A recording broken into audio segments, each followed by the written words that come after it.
जय बोलिए देवाधिदेव 1008 श्री आदिनाथ भगवान की जय जय जय। वर्तमान शासन नायक वर्धमान महावीर स्वामी भगवान की जय जय जय। श्रवण कुल तिलक संत श्रोमणी आचार्य भगवान श्री विद्यासागर जी महाराज की जय जय जय। परम पूज्य गुणायतन प्रणेता प्रखर वक्ता भावना योग प्रवर्तक गुरुवर श्री प्रमाण सागर जी महाराज की जय जय जय। समस्त मुनि संघ की जय जय जय। शंका समाधान के आज के इस सत्र में आप सभी का हार्दिक अभिनंदन। इससे पूर्व कि हम आज के इस सत्र को आगे बढ़ाएं, चलते हैं पूज्यपाद गुरुदेव के चरणों में, करते हैं प्रणिपात इस भाव से कि हमारे जीवन में भी हो सके सम्यक्त्व की प्रभात। सभी लोग हाथ जोड़ेंगे, मस्तक झुकाएंगे और मेरे साथ बोलेंगे, हे गुरुदेव नमोस्तु नमोस्तु नमोस्तु। बंधुओं, जैसा कि आप सभी को विदित है कि पूज्यपाद गुरुदेव निरंतर विहरमान हैं और रांची के एक दिवसीय प्रवास में रांची को विशेष सौगात देते हुए अब पूज्यपाद के कदम बढ़ रहे हैं जशपुर जिला छत्तीसगढ़ की ओर। अभी आज पूज्यपाद का रात्रि विश्राम जसपुर रांची जसपुर मखलान चलो आगे रांची जशपुर राजमार्ग पे हो रहा है और कल की आहारचर्या दुम्बो गांव जिला गुमला में होने जा रही है। बंधुओं, गुणायतन की रचना को देखते हुए लोग निरंतर उत्साहित हैं और उत्साहपूर्वक गुणायतन से संबद्ध हो रहे हैं। आज स्तंभ से संस्थापक सदस्य के रूप में अग्रसर होते हुए जिन्होंने गुणायतन से संबद्ध होने का सौभाग्य प्राप्त किया है, श्रीमती कुमारी स्नेहलता नेमीचंद जी मेहता, फलटन सतारा महाराष्ट्र से। वे यहाँ उपस्थित नहीं हैं, ऑनलाइन रूप से गुणायतन से संबद्ध हुए हैं। आप सभी करतल ध्वनियों से उनकी अनुमोदना अवश्य करें। प्रथम प्रश्न के लिए मैं आमंत्रित कर रहा हूँ सीए जितेंद्र जी छाबड़ा रांची से और आपके बाद तैयार रहेंगे श्रीमान सुधांशु जी जैन मोरा हिल्स। परम पूज्य गुरुदेव के चरणों में बारंबार नमोस्तु नमोस्तु नमोस्तु। छुल्लक महाराज जी के चरणों में इच्छामी। महाराज जी, मेरी एक शंका है, शंका नहीं कह के इसे जिज्ञासा ही कहेंगे कि जब केवल ज्ञान होता है तो साधु परमेष्टि के ऊपर या जब भी उपसर्ग होता है तो केवल ज्ञान प्राप्त होते ही उपसर्ग सारे चले जाते हैं, तो केवली भगवान के उपसर्ग नहीं होता है। तो कहीं कहीं पे पारसनाथ भगवान की जो प्रतिमा होती है उसमें सर्प बना होता है ऊपर में, तो उसे हम लोग अरिहंत परमेष्टि के रूप में देखें या साधु परमेष्टि के स्वरूप को देखें? क्योंकि अरिहंत परमेष्टि जैसे ही होते हैं वो उपसर्ग तो चला जाता है, तो प्रतीकात्मक जो उपसर्ग उनके ऊपर दिख रहा है क्या वह साधु परमेष्टि में है या? बहुत अच्छा सवाल। देखो, मेरा एक सवाल है, हम भगवान की जो प्रतिमा मंदिर जी में विराजमान करते हैं वो अरहंत अवस्था की है कि पांचों कल्याणकों से समन्वित? पांचों कल्याणकों से संबंधित है। तो पंच महाकल्याण संपन्नानम अरहंतानम बोलते हैं जी मैम। तो उनका सिद्ध परमेष्टि है, पार्श्वनाथ भगवान तो सिद्ध हो गए, हाँ। और हम पूज कौन सी अवस्था में रहे? अरिहंत परमेष्टि के रूप में पूजे। तो जब सिद्ध अवस्था का उपचार हम अरहंत अवस्था में कर सकते हैं तो साधु अवस्था में हम अरहंत अवस्था का उपचार क्यों नहीं कर सकते? तो वो जब साधना रत थे तब साधु थे, पर उनने इतनी उत्कृष्ट साधना की, उस साधना को दर्शाने के लिए फनामंडल अंकित किया जाने लगा। 4वीं शताब्दी की पार्श्वनाथ भगवान की एक आकृति मध्य प्रदेश में विदिशा की उदयगिरी की गुफा में, जो सबसे प्राचीन है, जिसमें फनामंडल बना हुआ है। तो ये आज की नहीं, बहुत प्राचीन परंपरा है। तो फनामंडल बना है। साधु परमेष्टि में हमने अरहंत अवस्था की बात कर ली, हमने पंचकल्याणक तो पांचों कल्याणकों का किया है, इसलिए औपचारिक कथन है और औपचारिक व्यवस्था है, इसे स्वीकार करने में कोई संकोच नहीं करना चाहिए। नमोस्तु महाराज जी। दूसरा भी पूछ लो। दूसरा प्रश्न ये था महाराज जी कि अभी अवसर्पणी काल चल रहा है, तो जैसा कि पता है कि 5वें काल तक धर्म चलता है और 6ठे काल में विलुप्त हो जाता है। तो जब अवसर्पणी काल समाप्त होगा और उसके बाद उत्सर्पणी काल पाएगा, तो 5वें काल में जो धर्म का विकास होगा महाराज जी, उस विकास में हम किस तीर्थंकर भगवान की पूजा करेंगे या हमें कौन बताएगा? क्योंकि तीर्थंकर की जो भी होगी वो तो चतुर्थ काल में होगी। देखो, पांचवा काल, चौथा काल हम लोग वर्तमान की व्यवस्था में कह रहे हैं, इसे शब्दों में बदलो। हमारा अभी जो पंचम काल है इसको बोलते दुखमा, और छठवां काल आएगा वो दुखमा दुखमा। चौथा काल था जिसको हम बोलते दुखमा सुखमा। अब इसी क्रम से बदलेगा तो दुखमा दुखमा दुखमा, फिर दुखमा सुखमा आएगा। तो चढ़ते समय यानी उत्सर्पणी काल में दुखमा दुखमा में तो धर्म है ही नहीं। दुखमा के भी 21,000 वर्षों में 20,000 वर्षों तक धर्म की बात तो जाने दीजिए, मानवीय सभ्यता भी नहीं रहेगी। मनुष्य पशुओं की तरह नग्न विचरण करे। दुखमा के जब अंतिम 1,000 वर्ष बचेंगे तो क्रमशः 14 कुलकरों की उत्पत्ति होगी, जो धीरे धीरे धीरे धीरे मानवीय सभ्यता का विकास करेंगे। उनका विकास होगा और अंतिम कुलकर के काल तक मानवीय सभ्यता पूर्णतः विकसित हो जाएगी और उनके पुत्र जो बनेंगे वे प्रथम तीर्थंकर होंगे। उनसे धर्म तीर्थ की प्रवृत्ति होगी, तब धर्म की शुरुआत होगी। उससे पहले कोई धर्म नहीं रहेगा। जैसे आदिनाथ से पूर्व धर्म नहीं था। आदिनाथ भगवान ने चतुर्वेद संघ की स्थापना कर धर्म तीर्थ की प्रवृत्ति की, वैसे ही आगामी 24 में महापद्म नामक आदिम तीर्थंकर ये कार्य करेंगे, धर्म का प्रवर्तन करेंगे। नमोस्तु महाराज जी। अगले प्रश्न के लिए उपस्थित होंगे हमारे सराग बंधु सुधांशु जी मोराहिल से, और आपके बाद तैयार रहेंगे आयुष जी कासलीवाल रांची से। गुरुदेव प्रणाम श्री चरणे, प्रणाम श्री चरणे। नमस्तु नमस्तु नमस्तु।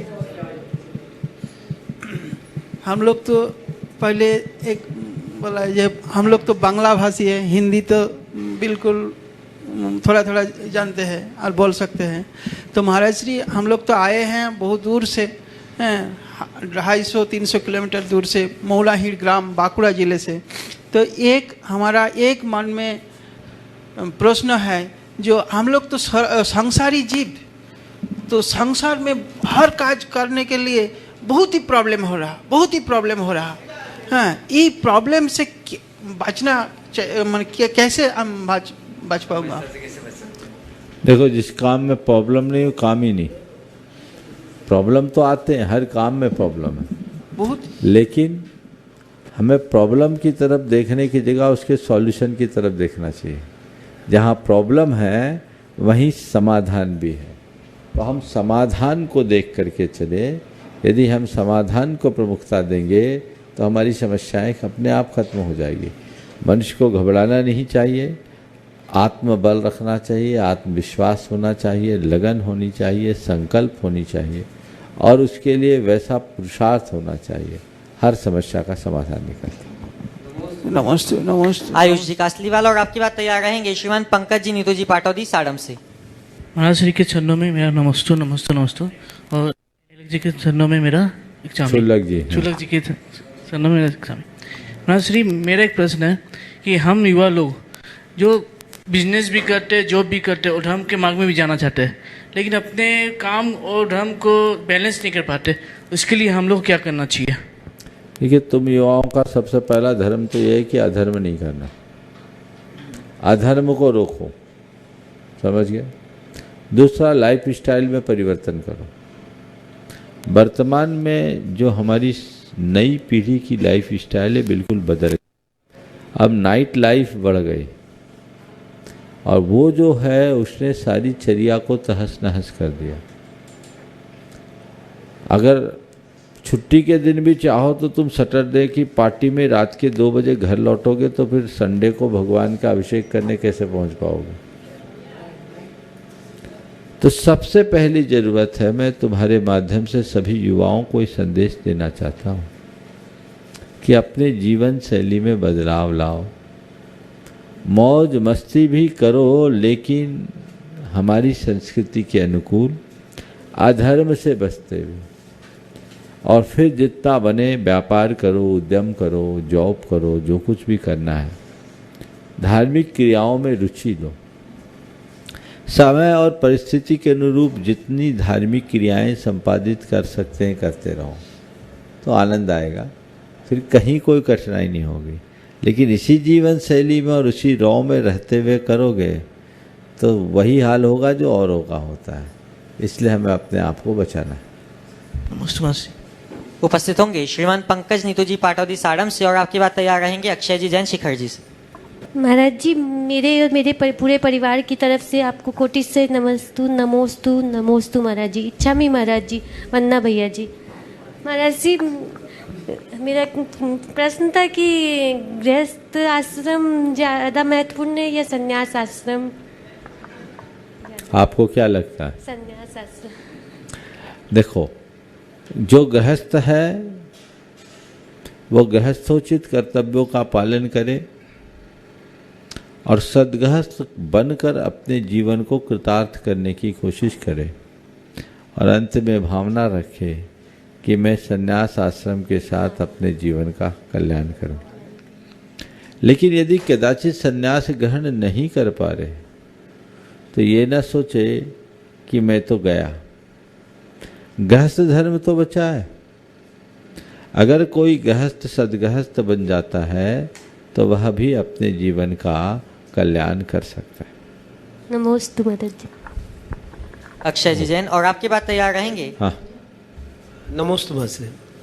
महाराज श्री, हम लोग बिहार करते करते सारम, गोमिया, पेटरवार, रांची होते हुए आज बेरो गांव में पहुंचे, जहां पर जीतू छाबड़ा जी ने संत निवास का निर्माण करवाया। आज आपकी आहारचर्या वहीं पर हुई। तो महाराज श्री, हम बिहार कराते हुए आ रहे हैं तो हमको लगा आज इनके यहाँ जो व्यवस्था थी ये व्यवस्था बहुत अच्छी लगी। तो क्या संत निवास का हर जगह व्यवस्था होनी चाहिए? समय काल को देखते हुए ये व्यवस्थाएं तो सभी लोगों को करना चाहिए। जहाँ जहाँ साधुओं का बिहार क्षेत्र है, लोगों को सुविधा लेकर करनी चाहिए। मैं जीतू भाई की सराहना करूँगा। आ जाओ सामने थोड़ा। इसकी कोई ज़मीन, इधर आ जाओ, आगे आ जाओ, दिखा दो उसको। इसकी अपनी कोई ज़मीन नहीं थी, कुछ नहीं थी, भूखंड खरीद करके बनाया और आज ये मौका मिल गया। हालांकि दूरी कुछ ज़्यादा हो रही थी, पर मैंने इसकी भावना को देखते हुए उस दूरी को पूरी की और ये लाभ इसको मिला है। ये आवास दान है। साधुओं को वसति का दान देना आहार दान देने के ही समान है। केवल आहार दान नहीं, आहार दान, औषधि दान, उपकरण दान और आवास दान, 4 दान है ना। तो ये आवास दान देना है।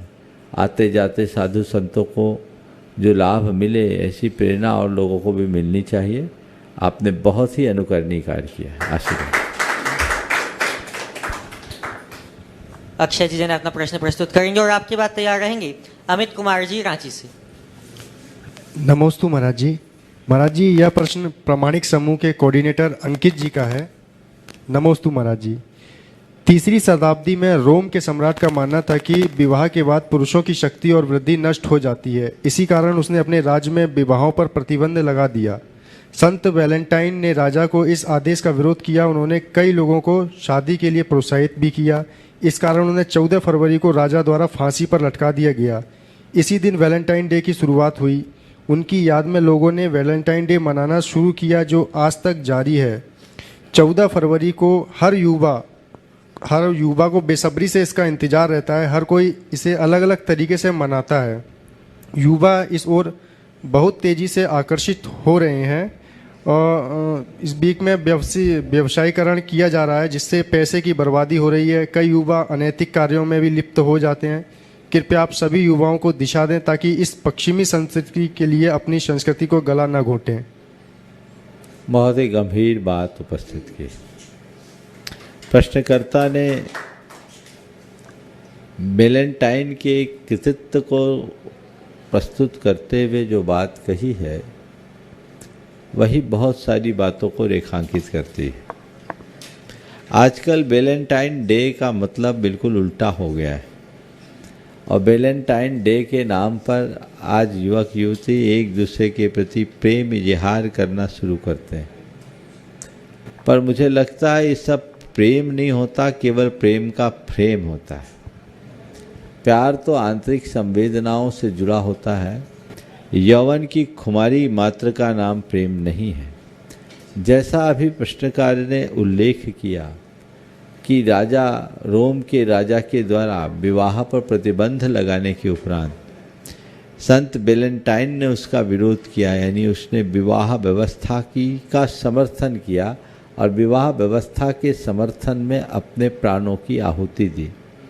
भारत में ऐसी स्थिति कभी नहीं रही, लेकिन विश्व में सब जगह विवाह को मान्यता है, विशेष मान्यता है। और विवाह तो भारतीय संस्कृति का मूल तत्व है। हमारे देश में वैवाहिक संबंधों के इतर संबंधों को अपवित्र संबंध के रूप में माना गया है और ये कहा गया है कि अपनी ब्याहता स्त्री और पुरुष के अतिरिक्त संसार के प्रत्येक स्त्री को माँ, बहन और बेटी की दृष्टि से और पुरुष को पिता, पुत्र और भाई की पवित्र दृष्टि से देखने की कोशिश करे। इसी से सब प्रकार की सामाजिक और धार्मिक मर्यादाएं सुरक्षित होती हैं। चूँकि वर्तमान युग पूरी तरह से कंज्यूमरिज्म से प्रभावित है और सब चीज़ ग्लोबल होता जा रहा है और सोशल मीडिया और अन्य मीडिया के माध्यम से बातों को उसी तरीके से प्रस्तुत किया जा रहा है, तो लोग ये नहीं जानते कि वैलेंटाइन डे का मतलब क्या है। अंतर्राष्ट्रीय स्तर से वैलेंटाइन डे को प्रचारित किया जा रहा है, लेकिन काश वैलेंटाइन के चरित्र को प्रस्तुत किया जाता तो लोगों में ऐसा भ्रम नहीं होता। ये बहुत ही गंभीर और चिंतनीय विषय है। सभी युवाओं से मैं कहना चाहता हूँ, प्रेम हमारे जीवन का एक बहुत पवित्र भाव है, उसे इतने हल्के में न लो। किसी को एक फूल दे देने मात्र से तुम्हारा प्रेम प्रकट नहीं हो जाता। प्रेम के लिए तो जीवन का उत्सर्ग करना होता है। प्रेम आंतरिक संवेदनाओं का नाम है। यह केवल यौवनजन आकर्षण का कुपरिणाम है और ऐसे प्रेम में पागल होकर बहुत सारे युवक युवती अपना जीवन बर्बाद कर रहे हैं। वो जितनी तेज़ी से एक दूसरे के प्रति आकर्षित होते हैं उतनी तेज़ी से उनका ब्रेकअप भी हो जाता है और बहुत कुछ नष्ट भ्रष्ट होता है। तो इस तरह की बातों से बचना चाहिए और जो भी मीडिया या अन्य लोगों के माध्यम से इस बात को बढ़ा चढ़ाकर प्रस्तुत किया जाने लगा है उसे भी हमें बहुत गंभीरता से समझना चाहिए। हमारी संस्कृति विवाह की संस्कृति है जो पवित्रता के संबंधों को महत्व देती है, हमें उसे ही लेकर चलना चाहिए। नमोस्तु। गुरुवर के चरणों में मेरे तरफ से तथा मेरे परिवार और साथ ही साथ पूरा सराग क्षेत्र की तरफ से बारंबार नमोस्तु नमोस्तु नमोस्तु महाराज जी। छुल्लक जी महाराज जी के चरणों में इच्छा में महाराज जी। महाराज जी, मेरा आज एक शंका अपितु ये देखा जाए कि एक ये है कि पूरा भारतवर्ष नहीं पूरा विश्व का एक छोटा सा शंका है महाराज जी। जैसे हमारे तीर्थंकर भगवान सिर्फ और सिर्फ भारत देश से ही मोक्ष गए हैं और ज़्यादातर हमारे जैन धर्म की उत्पत्ति अभी वर्तमान स्थिति में देखा जाए तो सिर्फ और सिर्फ भारत देश में ही देखा जा रहा है, जबकि जैन धर्म हमारे तीनों लोक में विश्वविख्यात है। तो ऐसा क्यों नहीं हुआ कि अलग अलग देश से भी हमारे तीर्थंकर जन्म लिए हों और मोक्ष गए हों?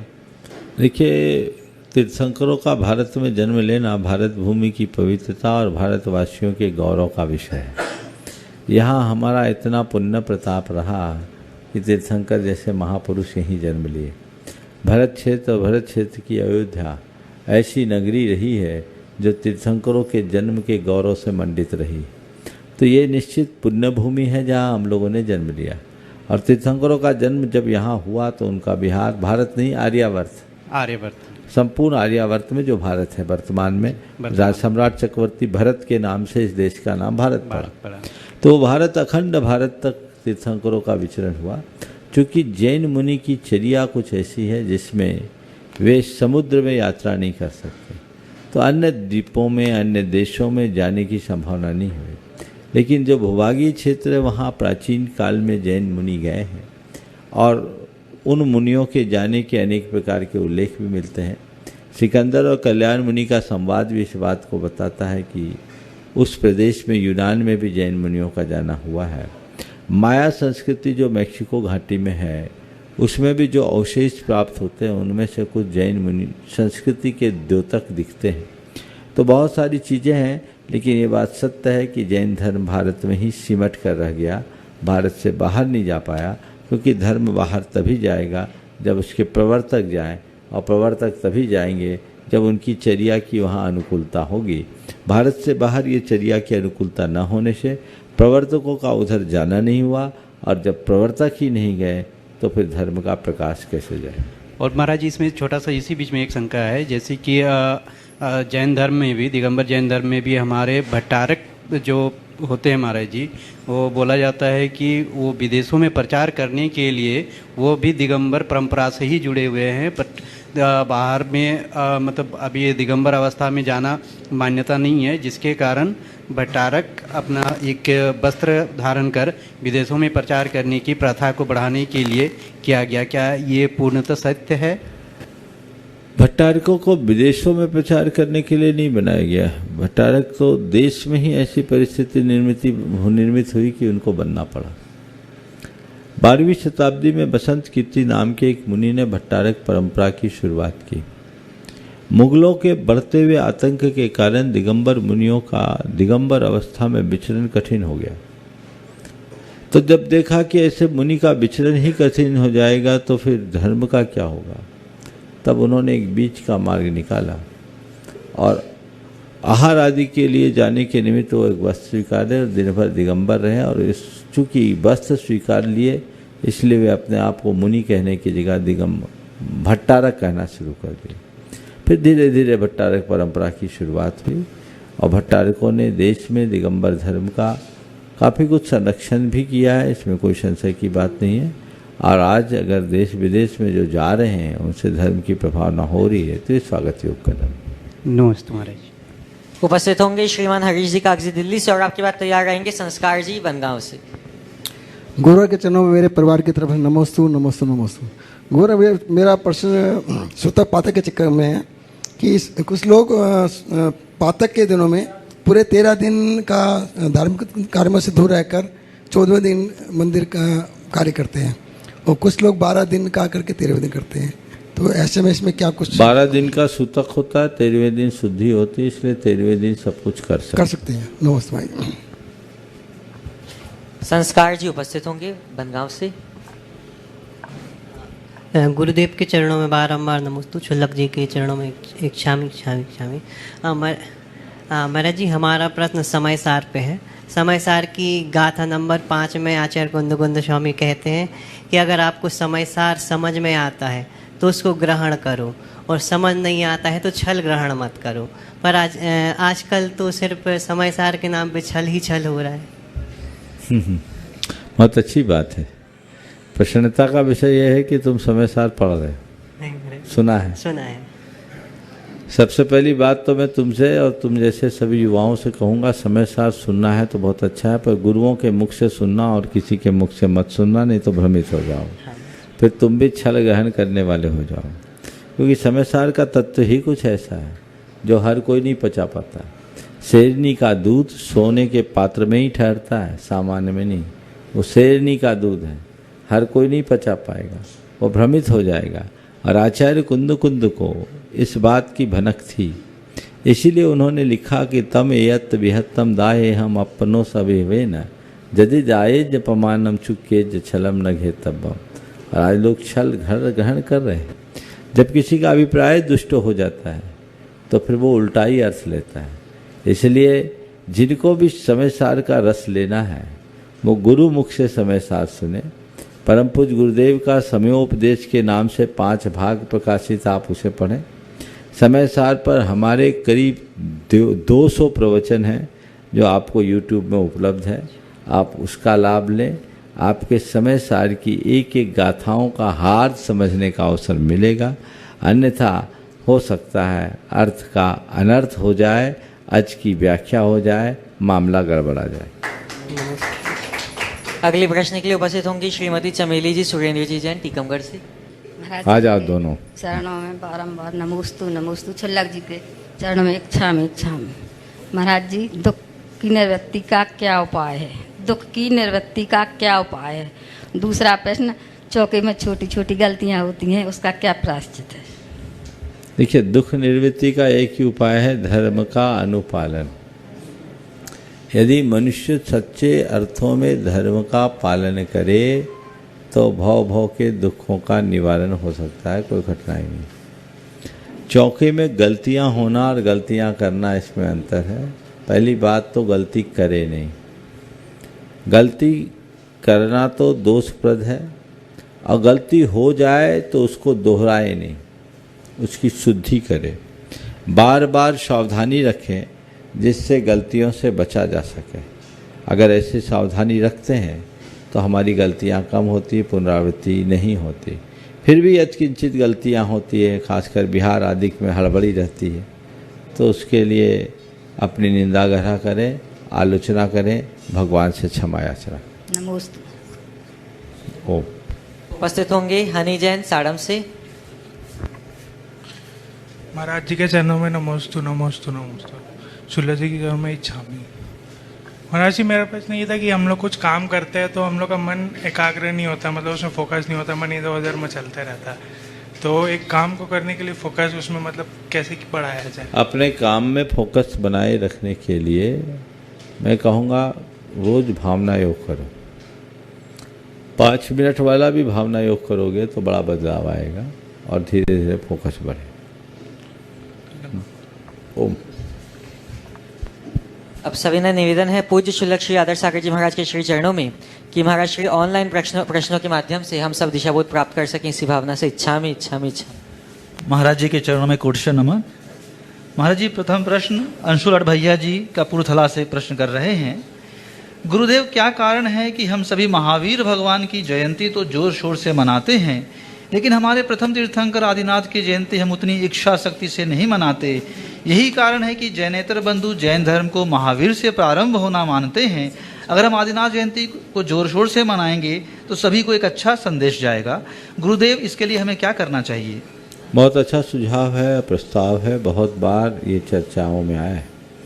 देश में कई जगह लोगों ने आदिनाथ जयंती मनाने का उपक्रम शुरू किया और ये एक बड़ी प्रसन्नता का विषय है कि हम शीर्ष स्तर पर इस बात में सफल हुए हैं कि जैन धर्म के प्रवर्तक भगवान ऋषभदेव हैं। आज यूपीएससी के पाठ्यक्रम में भी जैन धर्म के प्रवर्तक में भगवान ऋषभदेव को ही मान्य किया गया है। तो हमें प्रयास ये करना चाहिए कि जैन धर्म के प्रवर्तक भगवान ऋषभदेव हों और आद्य तीर्थंकर हैं तो ऋषभदेव जयंती का धूमधाम से हमें उत्सव मनाना चाहिए। पर ऋषभदेव जयंती और महावीर जयंती बहुत पास पास है, चैत बदी नवमी और चैत शुक्ल त्रयोदशी में ज़्यादा गैप नहीं है। तो चलिए आप ऋषभदेव से महावीर तक की यात्रा कर सकते हैं। तो महावीर भगवान का जन्म और ऋषभदेव का निर्वाण दिवस अभी आने वाला है, माघ बदी 14 फरवरी में आएगा। तो महावीर भगवान का निर्वाण दिवस आने वाला है।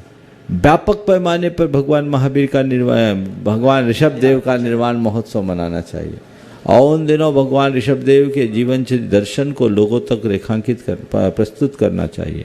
उनके जीवन आदर्श को, उनके व्यक्तित्व और कृतित्व को जन जन तक पहुंचाना चाहिए। कौन थे भगवान ऋषभदेव, क्या है उनका भारतीय संस्कृति के विकास में योगदान, उनके कौन कौन से प्रमुख सिद्धांत थे, यदि ये बातें हम जन जन तक पहुँचाएँ तो भगवान ऋषभदेव और जैन धर्म दोनों की प्राचीनता को बहुत अच्छे से स्थापित किया जा सकता है। मैं सभी को संदेश देना चाहूँगा, इस वर्ष हर बार ही लोग मनाते हैं लेकिन और जोर शोर से भगवान ऋषभदेव का निर्वाण महोत्सव मनाएं। खुशी जी चंडीगढ़ से प्रश्न कर रही हैं, जैसे कृष्ण जी भगवान की सबसे बड़ी भक्त मीरा जी, राम भगवान के सबसे बड़े भक्त हनुमान जी, तो हमारे महावीर स्वामी के सबसे बड़े भक्त कौन हैं? चंदन वाला है ना, सब प्रसिद्ध है। चलिए अगला प्रश्न राजेश जैन जी गोपालगंज सागर से कर रहे हैं। व्यक्ति की सोच, उसके आचरण, उसके व्यवहार, उसकी बौद्धिक क्षमता आदि को प्रदर्शित करती है, ऐसी प्राय धारणा है। गुरुवर, जब यह सोच निरंकुश हो जाए तब व्यक्ति का आचरण, व्यवहार और बौद्धिक स्थिति सारे के सारे बदलने लग जाते हैं। इस निरंकुश सोच पर कैसे लगाम लगाई जाए? बहुत अच्छा सवाल है। निरंकुश सोच पर लगाम कैसे लगाया जाए, उसके लिए व्यक्ति को 4 आलम्बन लेना होगा। सबसे पहले अपने सोच को बदलने के लिए संकल्पित होना होगा। संकल्प ले कि मुझे अपनी सोच बदलनी है, लेकिन संकल्प तब लेंगे जब ये एहसास होगा कि मेरी सोच गलत है, तो पहले एहसास, फिर प्रयास। एहसास करो कि मेरी सोच गलत है, संकल्पित हो जाओ कि सोच को बदलना है और उसके लिए प्रयास करो। क्या प्रयास करो? भावना योग करो, आत्म सुझाव दो, मुझे सकारात्मक रहना है, मुझे संयमित रहना है, मुझे सहज रहना है, मुझे शांत रहना है। सोच में बदलाव आए, सोच की दिशा मुड़ते ही जीवन का काया पलट होगा। पुष्पा जी काला सेलू महाराष्ट्र से प्रश्न कर रही हैं, मैं भावना योग रोजाना करती हूँ, सिद्ध चक्र विधान की किताब से रिद्धि मंत्र भी बोलती हूँ, पर असाता कर्म चल रहे हैं। मैं भावना योग से संयोग वियोग के समय संभल गई थी, पर अब मैं कौन सी कमांड करूं? आप बताइए, मुझे आपसे बहुत ऊर्जा मिलती है, विनती करती हूं मेरी शंका का समाधान करें। मुझे सहज रहना है, मुझे शांत रहना है। ये 2 मंत्र ऐसे हैं जो सब समस्याओं का समाधान दे सकते हैं। अनिल जी उदयपुर से प्रश्न कर रहे हैं, कोई 2 व्यक्ति वस्तु खरीद कर लाकर मिलान करते हैं, कहते हैं कोई खास फर्क नहीं, थोड़ा सा 19-20 का फर्क है। यह 19-20 का आंकड़ा क्या समझाता है? क्या पाप पुण्य में भी ऐसा आंकड़ा होता है? 19-20 का क्या फर्क है? 19-20 यानी ऊंचा नीचा। 19 के बाजू में 20 है, तो एक कहावत बन गई 19-20 है, यानी 20 से थोड़ा कम 19, और बढ़ जाए तो 21। तो हीनाधिकता और तरतमता का द्योतक है।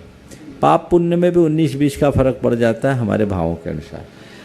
मीनाक्षी जी दिल्ली से प्रश्न कर रही हैं, बच्चों को आजकल माता पिता के द्वारा पढ़ने पर इतना जोर दिया जा रहा है कि बच्चे कभी कभी सुसाइड तक करने की नौबत में आ जाते हैं।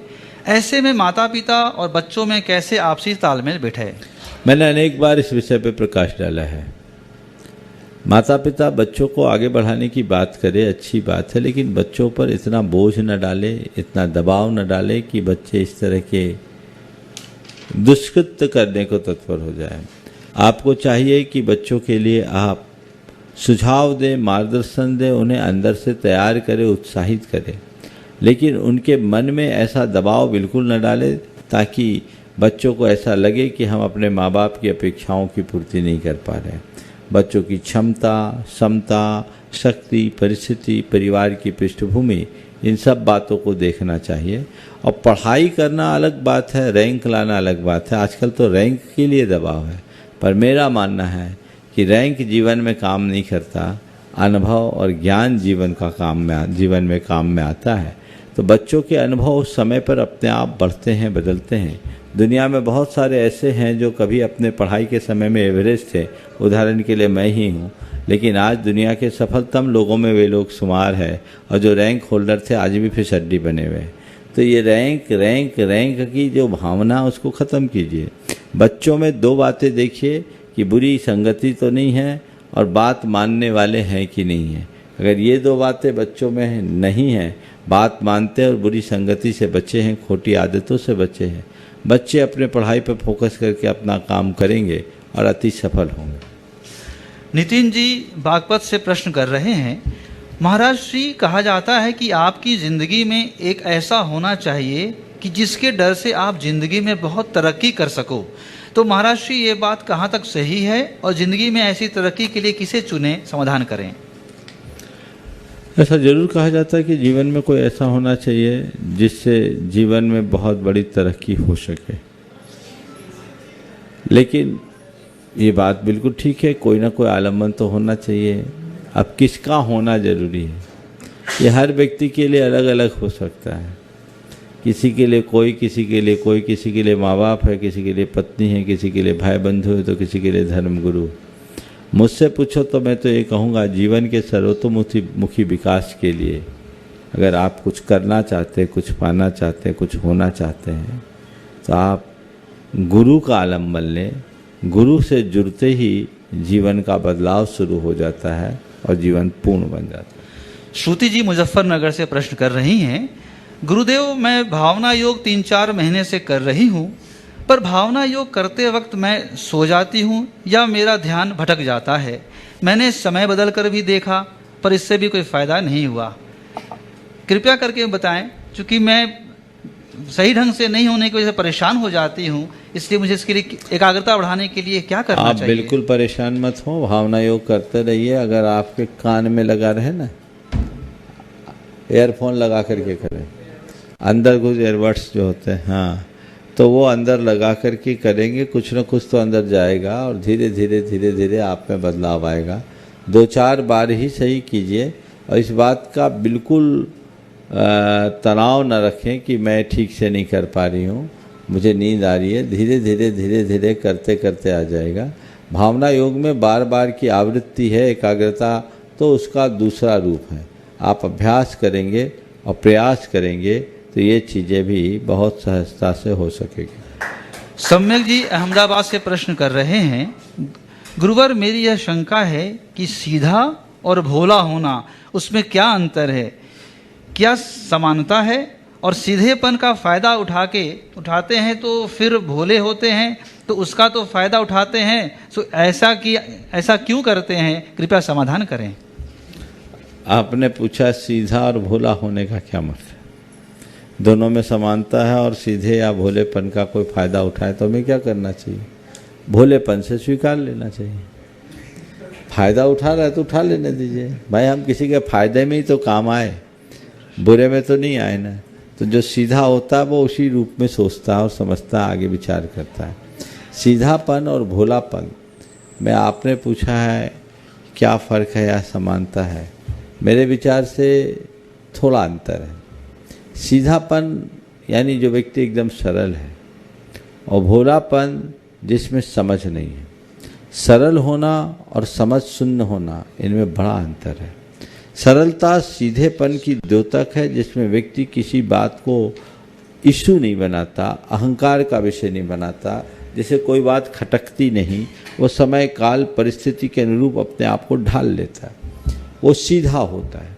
लेकिन जो भोला होता है, भोलेपन में उसको कुछ समझ नहीं, उसको कोई भी बुद्धू बना सकता है, बेवकूफ़ बना सकता है। और भोले व्यक्ति को जैसे एक बच्चे को कोई भी बहला फुसला कर अपना काम कर लेता है, ऐसे ही भोले व्यक्ति से कोई भी अपना उल्लू सीधा कर सकता है। सीधे व्यक्ति में सरलता होती है पर समझ भी होती है, अहंकार नहीं होता। भोले व्यक्ति में समझ ही नहीं होती, तो समझ शून्य कभी नहीं होना चाहिए, एक बहुत बड़ा दोष है। इसलिए भोला तो भोला ही हो जाएगा, तो भोला भंडारी ना होकर हम सीधे सादे बने, ज़्यादा अच्छा। अंशु जी मैनचेस्टर से प्रश्न कर रहे हैं, प्रश्न है कि क्या जैनियों को अपनी रक्षा और धर्म की रक्षा के लिए शस्त्र उठाना चाहिए? यदि हाँ, तो क्या यह अहिंसा के विरुद्ध होगा? इसके पाप और पुण्य के बारे में बताएं। देखिए, ये बात अनेक बार कही गई है कि जैन धर्म में विरोधी हिंसा गृहस्थों के लिए अहिंसा है। किसी को मारने के लिए अस्त्र उठाना हिंसा है, और अपने आप को बचाने के लिए अस्त्र उठाना अहिंसा है। एक व्यक्ति हिंसा के लिए हिंसा कर रहा है और दूसरा अहिंसा के लिए हिंसा कर रहा है। एक कर रहा है, एक को करनी पड़ रही है। रामचंद्र जी ने रावण पर अस्त्र उठाया। जैन धर्म के अनुसार ये हिंसा नहीं, उनका धर्म था, क्योंकि अगर ऐसा नहीं करते तो सवाल एक सीता का नहीं, कई सीताओं का, अब तक तो न जाने कितनी सीताएं बेआबरू हो गई होती। तो एक राजपुरुष, एक मर्यादा पुरुषोत्तम के लिए जिम्मेदारी थी, उनने अपने छात्र धर्म का पालन किया, रावण को सबक सिखाया और रास्ता निकाल लिया। तो अस्त्र उठाना क्षम्य है, ये विरोधी हिंसा है। विरोधी हिंसा का गृहस्थ को कतई त्याग नहीं है। और हमारे शास्त्रों में ऐसा लिखा है कि कोई योद्धा अगर रणांगण में जाता है तो एक और उसकी धर्मपत्नी विजय की क्या सेहरा लेकर उसकी प्रतीक्षा करती है, तो दूसरी ओर स्वर्ग में सुरांगना। मनोज जी बेरसिया से प्रश्न कर रहे हैं, गुरुदेव पाषाण प्रतिमाओं पर प्रक्षाल आदि के बाद क्या घी लगाया जा सकता है? यदि हाँ, तो इसमें किस प्रकार की सावधानी रखनी चाहिए? देखिए, पाषाण प्रतिमाएं हैं, पाषाण की सुरक्षा और संरक्षण के लिए कई जगह लगाना पड़ता है, खासकर सैंडस्टोन की जो प्रतिमाएं होती हैं उनमें, ताकि प्रतिमा का क्षरण न हो और सुरक्षित हो। तो घृत से उत्तम तिल्ली का तेल है।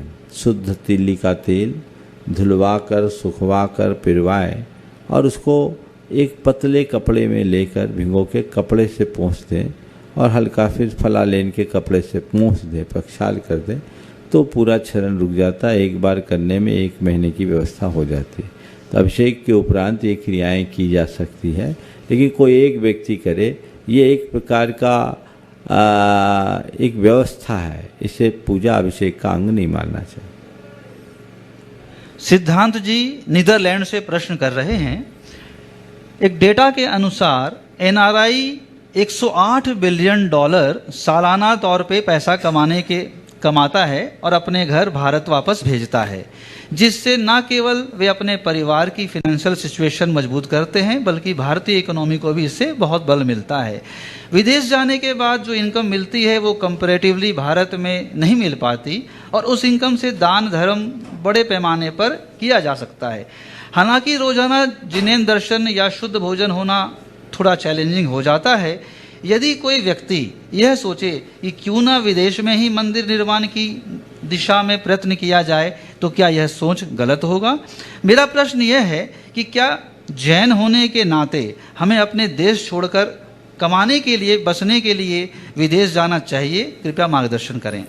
देखिए, देश विदेश में जाने की परंपरा आज की नहीं, पुराने काल में भी रही। राजा महाराजाओं के काल में सेठ साहूकार व्यापार करने के लिए देश विदेश जाया करते थे। मैं आपसे कहता हूँ, आप देश में रहो चाहे विदेश में रहे, भारत में रहो चाहे भारत से बाहर, आप भले भारत से बाहर रहो, आपके भीतर भारत होना चाहिए। आप दुनिया में कहीं भी रहो, भीतर भारत हो और तुम्हारे अंदर जैनत्व के संस्कार होंगे तो कहीं नहीं बिगड़ेगा। अच्छे लोग दुनिया में फैलेंगे तो अच्छा ही है। और मैं तो आज के संदर्भ में कहता हूँ, आज अगर अपने लोग बाहर जाते हैं तो आप ही लोगों के माध्यम से जैन धर्म बाहर जा सकता है। हम साधुओं का तो वहाँ जाना संभव नहीं है, लेकिन आप जाइए तभी जब आप अपने और अपने आने वाली पीढ़ियों के संस्कारों को सुरक्षित रखें।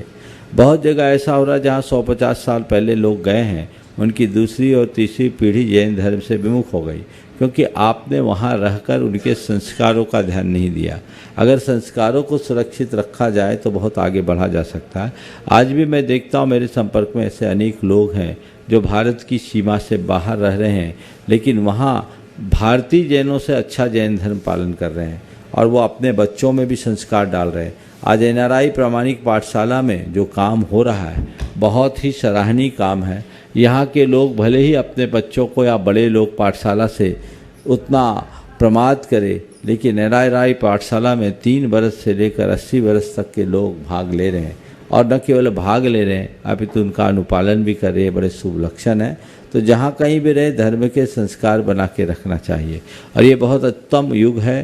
पिछले 2 दशकों में भारत से बाहर अनेक जगह जिनालय बने हैं, बन रहे हैं, दिगंबर मंदिर बन रहे हैं और ये बना सकते हैं। नीदरलैंड में भी काफ़ी जैन लोग रहने लगे हैं। अभी कुछ लोग मेरे पास आए भी थे। तो नीदरलैंड में अगर आप लोग मंदिर बनाने का भाव रखते हैं, जरूर बनाइए और न केवल मंदिर बनाइए अपितु उससे अपने आप को जोड़िए, बच्चों को जोड़िए, क्योंकि आप मंदिर बनाकर वहाँ रहोगे, मंदिर से बच्चे जुड़ेंगे तभी वो धर्म से जुड़ पाएंगे और बच्चे धर्म से जुड़ पाएंगे तभी संस्कृति आगे बढ़ पाएगी। गौरव जी बहादुरपुर से प्रश्न कर रहे हैं, पहले पाप को जान जान कर करें, फिर उनको धोने के लिए प्रायश्चित करें, उसमें कितना पुण्य का संचय होता है? जान जान कर पाप करे और धोने का प्रायश्चित करे, उसमें कोई पुण्य नहीं मिलेगा, लेकिन तुम पाप तो करते ही हो ना। तो ये बताओ, घर में कचरा फैलता है तो कचरे को, अब कचरा तो फैलता ही है, चारों ओर से डस्ट आता ही, ये सोच के उसकी उपेक्षा करते हो कि रोज रोज बुहारी लगाते हो? झाड़ते हो कि नहीं, साफ करते हो, बुहारी लगाते, क्यों? बोले कचरा आया है, लेकिन कचरे में रहना ठीक नहीं, इसको साफ तो हमको करना ही है। हमारी कोशिश होनी चाहिए कि हम पाप करें ही नहीं, लेकिन फिर भी प्रवृत्तिगत पाप जाने अनजाने में सबसे हो ही जाता है। तो जो पाप हमसे होता है जाने अनजाने में, उस पाप का शोधन तो हमें करना ही चाहिए। प्रायश्चित शोधन की प्रक्रिया है। जो एक प्रकार से बुहारी लगाने जैसा है, सफाई कर दो और ये कोशिश करो, सावधानी करो कि वही पाप की पुनरावृत्ति मुझसे बार बार ना हो। नहीं तो रोज साफ करो, रोज कचरा करो, हाथी का स्नान जैसा हो गया, नहाओ और धूल झड़ा लो तो मैले ही रहोगे। अगर साफ रहना चाहते हो तो पाप से बचो, यही हमारे जीवन की बेहतरी का कारण बनेगी। महेंद्र जी इंदौर से प्रश्न कर रहे हैं, पूज्य साधुओं मुनियों की दृष्टि विश्वसिद्धि का उल्लेख मिलता है। ये दृष्टि विश्वसिद्धि क्या होती है, किस तप साधना से प्राप्त होती है और इसका प्रभाव क्या होता है? दृष्टि विश्वसिद्धि विशिष्ट मुनि राजों को होती है। ऐसे मुनिराज जिनके तपोबल से उनके पास ऐसी चमत्कारिक सिद्धि प्राप्त हो जाती है कि उनकी दृष्टि मात्र से किसी भी व्यक्ति पर कितना भी घातक विष हो वो उतर जाता है। जानलेवा सांप भी काट दे या कोई भी विष चढ़ जाए, उनकी दयामयी दृष्टि, कृपामय दृष्टि हो जाए तो वो निर्विष हो जाता है। इसलिए दृष्टि निर्विष कहते हैं। और कहीं कहीं से दृष्टि विष भी कहा जाता है। दृष्टि विष का अर्थ करते हुए कहा कि अगर वो गुस्से में देख ले और इस भाव से देख ले कि ये मर जाए तो सामने वाला मर जाएगा। ये बहुत भयानक है। लेकिन जिन मुनि राजों को ये रिद्धि होती है, बहुत उत्कृष्ट मुनि होते हैं। वो इन सब क्षुद्र बातों से बिल्कुल भी प्रभावित नहीं होते और उनके मन में बड़ी क्षमता होती है, अपनी रिद्धियों का प्रयोग भी नहीं करते। जैन साधु किसी को श्राप नहीं देते, उनका केवल आशीर्वाद होता है और उसी आशीर्वाद से सबका जीवन फलता फूलता रहता है। वो उसी को ध्यान में रखते हैं।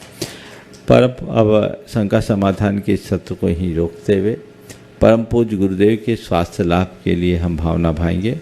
जैसा आप सबको बताया गया, हम लोगों का बिहार चलता जा रहा है। रांची से 45 किलोमीटर हम लोग आ गए हैं और आगे बढ़कर अब कल के बाद परसों संभवतः छत्तीसगढ़ में प्रवेश हो जाएगा। तो ये जो भी होगा आगे का कार्यक्रम आप सबको मालूम पड़ेगा। हम लोग निरंतर आगे बढ़ते जा रहे हैं। हम एक ही भावना भाएं, परम पूज्य गुरुदेव शीघ्र स्वस्थ हों।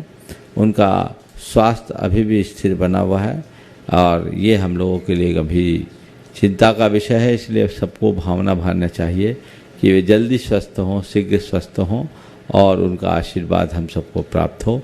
इस भाव से शेष समय हम भगवान जाप के लिए समर्पित करते हैं। आप सब मेरे साथ दोहराएंगे। ओम ह्रीं अर्हंसि पार्श्वना जिनेन्द्राय नमो नमः। ओम ह्रीं अर्हंसि पार्श्वना जिनेन्द्राय नमो नमः। ओम ह्रीं अर्हंसि पार्श्वना जिनेन्द्राय नमो नमः।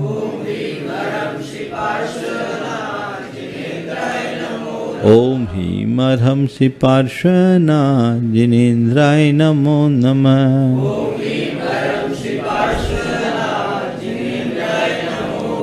ओम ह्रीं अर्हंसि पार्श्वना जिनेन्द्राय नमो नमः। ओम ह्रीं अर्हंसि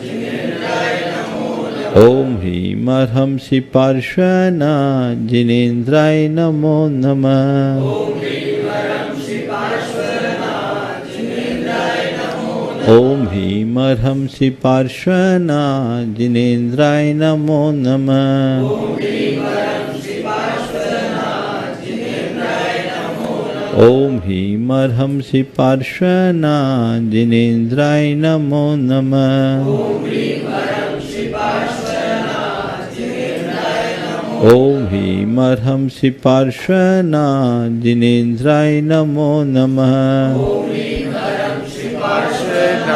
जिनेन्द्राय नमो नमः। ओम ह्रीं अर्हंसि पार्श्वना जिनेन्द्राय नमो नमः। अर्हंसि पार्श्वना जिनेन्द्राय नमो नमः। ओम ह्रीं अर्हंसि पार्श्वना जिनेन्द्राय नमो नमः। ओम ह्रीं अर्हंसि पार्श्वना जिनेन्द्राय नमो नमः। ओम ह्रीं अर्हंसि पार्श्वना जिनेन्द्राय नमो नमः। ओम ह्रीं अर्हंसि पार्श्वना जिनेन्द्राय नमो नमः। ओम ह्रीं अर्हंसि पार्श्वना जिनेन्द्राय नमो नमः। ओम ह्रीं मरं सि पार्श्वेना जिनेन्द्राय नमो नमः। ओम ह्रीं अर्हंसि पार्श्वेना जिनेन्द्राय नमो नमः। ओम ह्रीं मरं सि पार्श्वेना जिनेन्द्राय नमो नमः। ओम ह्रीं अर्हंसि पार्श्वेना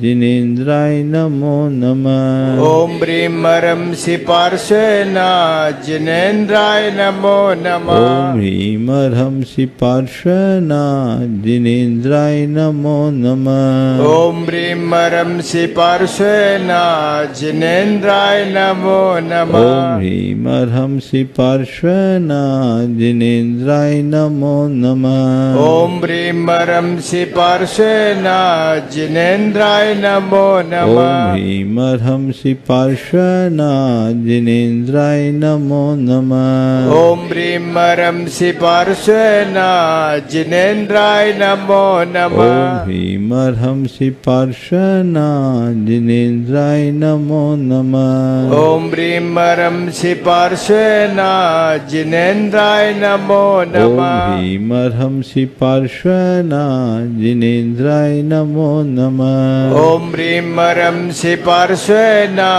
जिनेन्द्राय नमो नमः। ओम ह्रीं अर्हंसि पार्श्वेना जिनेन्द्राय नमो नमः। ओम ह्रीं मरं सि पार्श्वेना जिनेन्द्राय नमो नमः। ओम ह्रीं अर्हंसि पार्श्वेना जिनेन्द्राय नमो नमः। ओम ह्रीं मरं सि पार्श्वेना जिनेन्द्राय नमो नमः। ओम ह्रीं अर्हंसि पार्श्वेना जिनेन्द्राय नमो नमः। ओम ह्रीं मरं सि पार्श्वेना जिनेन्द्राय नमो नमः। ओम ह्रीं अर्हंसि पार्श्वेना जिनेन्द्राय नमो नमः। ओम ह्रीं मरं श्री पार्श्वेना जिनेन्द्राय नमो नमः। जय बोलो चिंतामणि श्री पार्श्वनाथ भगवान की जय जय जय। परम पूज्य आचार्य गुरुवर श्री विद्यासागर जी जय जय जय। बोले परम पूज्य मुनि श्री 108 प्रमाण सागर जी महाराज की।